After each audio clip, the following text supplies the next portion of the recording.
Assalamualaikum warahmatullahi wabarakatuh. Selamat datang di perjalanan waktu yang akan membawa Anda menyusuri jejak sejarah yang kaya dan penuh warna. Inilah kisah Cirebon dan sekitarnya. Dari legenda Sunan Gunung Jati, kejayaan Kesultanan Cirebon, hingga jejak budaya Tionghoa, Arab, hingga Eropa yang berpadu di satu kota pesisir yang strategis. Cirebon bukan sekadar kota kecil di utara Jawa, ia adalah simpul peradaban yang menyimpan cerita besar. Siapkan diri Anda untuk menjelajahi warisan leluhur, misteri masa lampau, dan fakta-fakta mengejutkan yang mungkin belum pernah Anda dengar sebelumnya. Mari kita mulai kisahnya.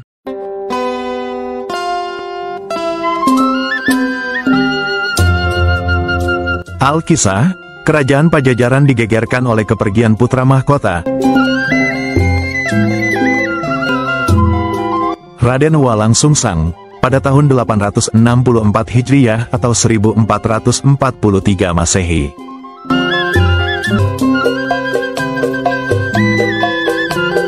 Tanpa sepengetahuan ayahandanya, Sri Baduga Maharaja Prabu Siliwangi, Raden Walang Sungsang memutuskan untuk meninggalkan keraton dan mencari ilmu di tempat lain.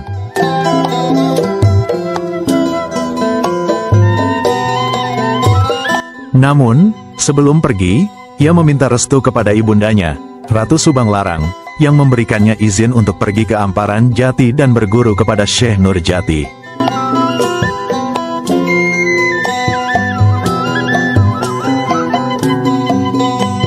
Raden Walang Sungsang memiliki tekad bulat untuk menuntut ilmu dan memperdalam ajaran agama Islam.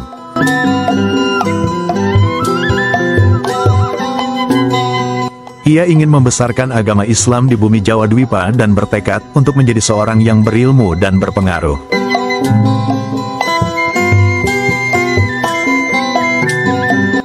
Dengan semangat yang tinggi, ia meninggalkan keraton setelah sholat subuh dan menuju ke daerah pesisir utara.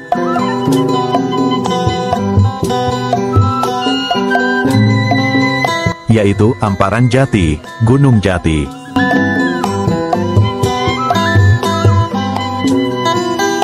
Namun, sebelum menuju ke Amparan Jati, ia berencana untuk singgah di daerah lain yang memiliki orang-orang yang berilmu tinggi dan berguru kepada mereka untuk menambah pengalaman dan ilmunya.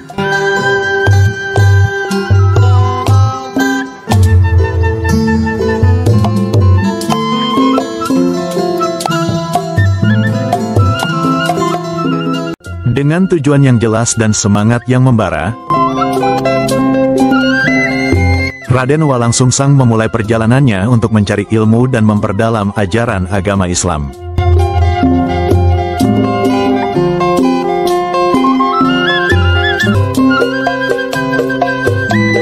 Ia berharap dapat menjadi seorang yang berilmu dan berpengaruh di masyarakat, serta dapat membesarkan agama Islam di Jawa.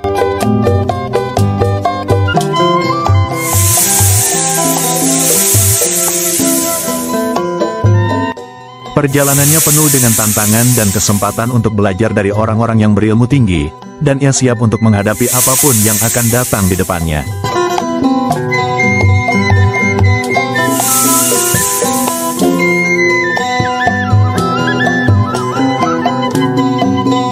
Setelah meninggalkan keraton Pajajaran, Raden Walang Sungsang melanjutkan perjalanannya menuju ke arah timur.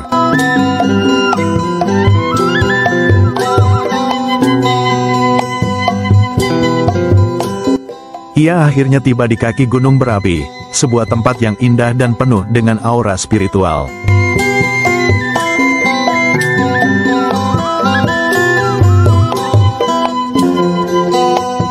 Di tempat ini, ia bertemu dengan Ki Ageng Danuwarsih, seorang yang berilmu tinggi dan memiliki pengetahuan yang luas.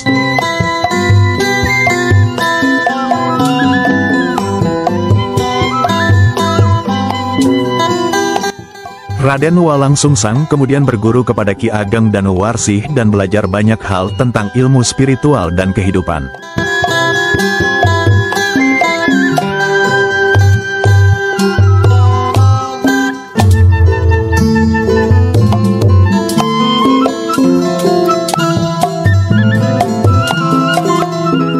Ki Ageng Danuwarsih sangat terkesan dengan kesungguhan dan ketekunan Raden Walang Sungsang dalam belajar. Sebagai tanda terima kasih dan penghargaan, Ki Ageng Danuwarsih memberikan cincin ampal kepada Raden Walang Sungsang. Cincin ini memiliki banyak khasiat dan dapat membantu Raden Walang Sungsang dalam perjalanan hidupnya. Selain itu, Ki Ageng Danuwarsih juga menawarkan putrinya yang cantik jelita, Nyai Mas Ratu Endang Gelis, untuk dinikahkan dengan Raden Walang Sungsang. Raden Walang Sungsang sangat gembira dengan tawaran ini dan menerima pinangan Nyai Mas Ratu Endang Gelis. Mereka kemudian menikah dan hidup bahagia bersama. Raden Walang Sungsang sangat berbahagia memiliki pasangan yang cantik dan berakhlak mulia. Ia juga sangat berterima kasih kepada Ki Ageng Danuwarsih yang telah memberikannya ilmu dan putri yang cantik.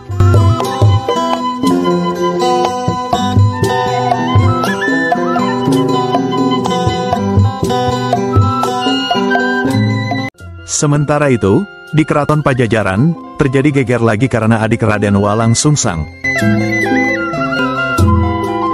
Nyai Mas Rara Santang, memutuskan untuk meninggalkan keraton dan menyusul kakaknya ke Amparan Jati. Setelah meminta izin dan restu dari ibundanya, Nyai Mas Rara Santang pergi meninggalkan keraton dengan membawa pusaka Selendang Juwana, pemberian dari neneknya. Ia berangkat setelah sholat subuh dan meninggalkan keraton Pajajaran yang gempar karena kepergiannya. Sri Baduga Maharaja Prabu Siliwangi kemudian memerintahkan sebagian prajuritnya untuk mencari putrinya. Tetapi sampai sepekan lamanya tidak ditemukan. Setelah menempuh perjalanan yang jauh dan melelahkan, Nyai Mas Rara Santang akhirnya dapat bertemu dengan kakaknya, Raden Walang Sungsang, di kaki gunung berapi. Raden Walang Sungsang telah menikah dengan Nyai Mas Ratu Endang Gelis dan hidup bahagia bersama. Ketika Nyai Mas Rara Santang tiba, mereka sangat haru dan bahagia karena dapat bertemu kembali setelah lama berpisah. Mereka melepas kerinduan dan berbagi cerita tentang pengalaman masing-masing.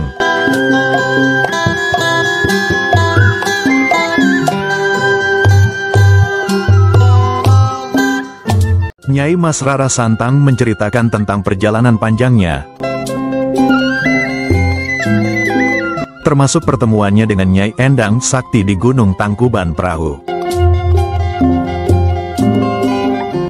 Nyai Endang Sakti telah memberinya sepasang baju Sang Dewa Mulia yang memiliki kekuatan spiritual yang tinggi. Selain itu, ia juga menceritakan tentang pertemuannya dengan Ki Ajar Sakti di Gunung Liwung,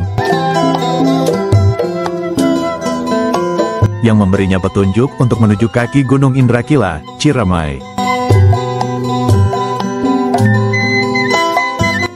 Raden Walang Sungsang dan istrinya sangat kagum dengan keberanian dan ketabahan adik mereka. Setelah cukup lama berada di kaki gunung berapi, Raden Walang Sungsang, istrinya, dan Nyai Mas Rara Santang memutuskan untuk melanjutkan pengembaraan mereka.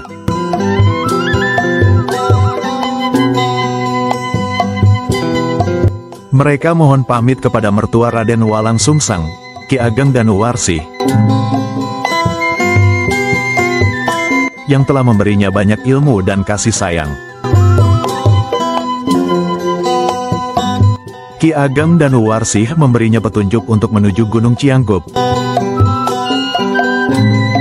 sebuah tempat yang memiliki kekuatan spiritual yang tinggi.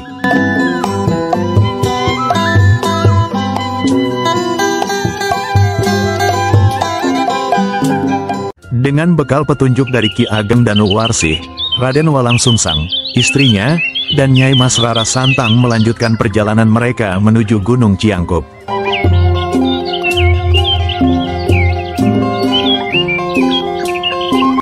Mereka berharap dapat menemukan lebih banyak ilmu dan pengalaman yang berharga dalam perjalanan mereka.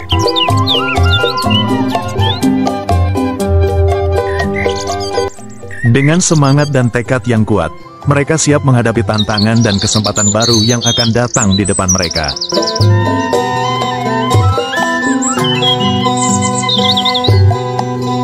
Di Gunung Kumbang, mereka bertemu dengan Sang Hyang Naga, seorang yang memiliki kekuatan spiritual yang luar biasa.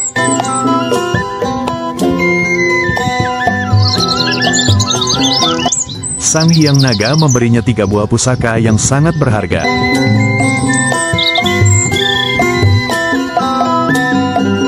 Yaitu, peci waring, yang dapat membuatnya tidak terlihat, batok bolu, yang dapat mengatur makhluk halus, dan umbul waring, yang dapat membuatnya selamat dari fitnah musuh.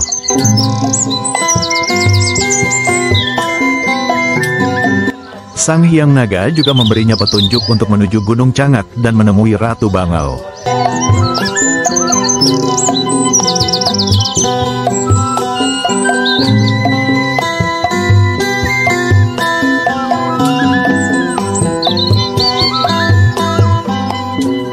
Di Gunung Cangak, Raden Walang Sungsang bertemu dengan Ratu Bangau, seorang yang memiliki kekuatan spiritual yang besar.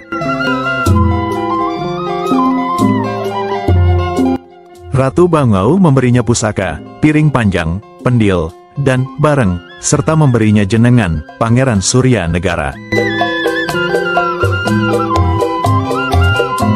Ratu Bangau juga menasehatinya untuk datang ke Syekh Nurjati di Amparan Jati, Gunung Jati.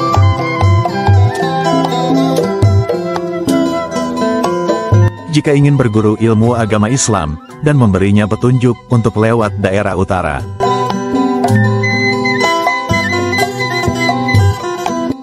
Dengan pusaka dan petunjuk baru ini, Raden Walang Sungsang beserta istri dan adiknya melanjutkan perjalanan mereka menuju Pondok Amparan Jati.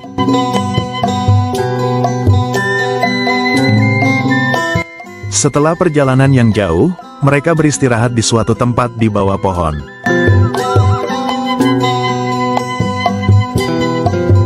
Raden Walang Sungsang teringat akan pesan dan nasihat ibunya, Nyai Mas Subang Larang, yang mengatakan bahwa jika mengalami sakit atau lelah, ia harus mencungkil tanah dengan kujang pusaka, dan membalurinya ke bagian tubuh yang sakit. Dengan penuh keyakinan, Raden Walang Sungsang melakukan apa yang dikatakan ibunya. Dan dengan izin Allah, rasa lelah dan sakitnya hilang, serta air pun terpancar dari dalam tanah. Mereka sangat bersyukur atas karunia Allah dan melanjutkan perjalanan mereka menuju Pondok Amparan Jati.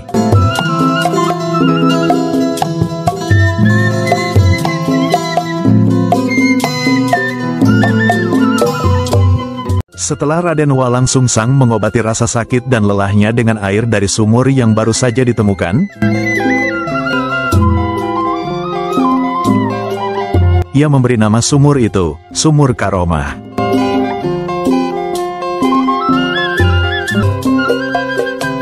Kemudian, ia melihat sumbuk yuyu atau leng yuyu bule yang berisi air jernih.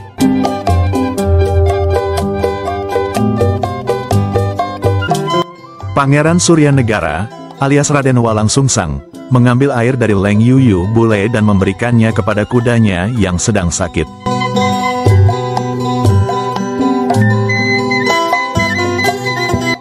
Ia juga membalur tanah ke tubuh kuda putihnya, dan dengan kebesaran Allah, kudanya menjadi sehat dan kuat kembali.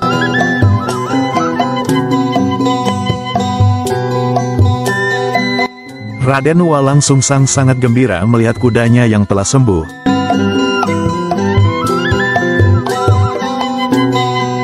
Dan ia memberi nama daerah sekitar itu, Dukuh Lemah Tamba.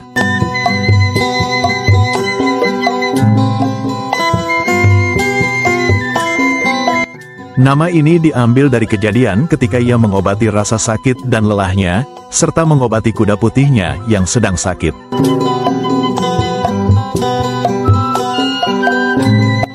Dukuh berarti kampung, lemah berarti tanah, dan tamba berarti obat, sehingga lemah tamba mengandung pengertian tanah yang dapat dijadikan obat.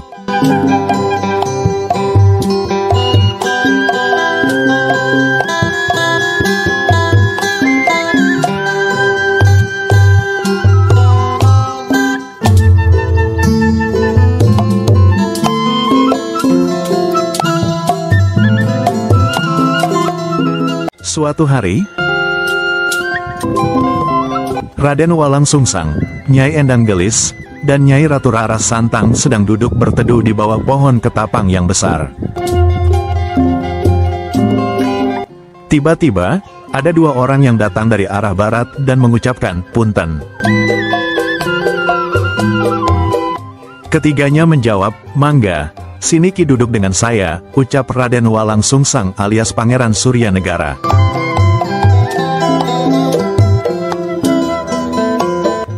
Kedua tamu tersebut kemudian memperkenalkan diri dan mengobrol dengan Raden Walang Sungsang dan kedua saudarinya. Setelah mengobrol, kedua tamu tersebut menyatakan keinginan mereka untuk masuk agama Islam. Raden Walang Sungsang dengan senang hati menuntun mereka membaca 2 kalimat syahadat. Setelah mereka mengucapkan syahadat, Raden Walang Sungsang berkata, "Aki panggil saja saya Pangeran Surya Negara. Tetapi nama lahir saya Raden Walang Sungsang."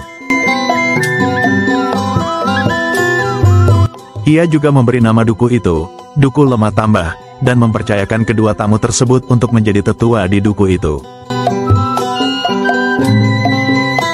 Raden Walang Sungsang memberi nama Ki Ageng Lemah Tambah kepada salah satu dari mereka.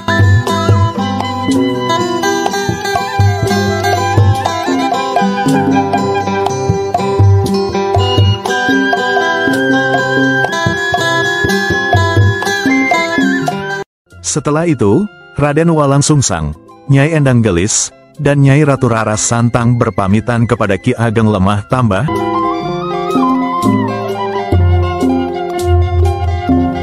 dan mengucapkan, "Assalamualaikum warahmatullahi wabarakatuh."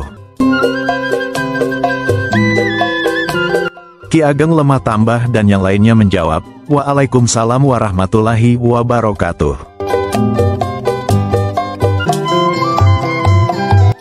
Dengan itu, Raden Walang Sungsang dan kedua saudarinya melanjutkan perjalanan mereka menuju Amparan Jati.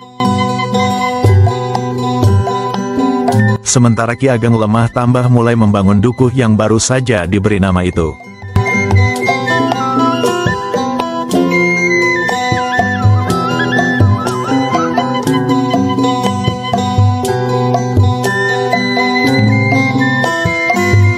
Terima kasih telah menonton video sejarah legenda Cirebon di channel Ki Ageng Singopuro.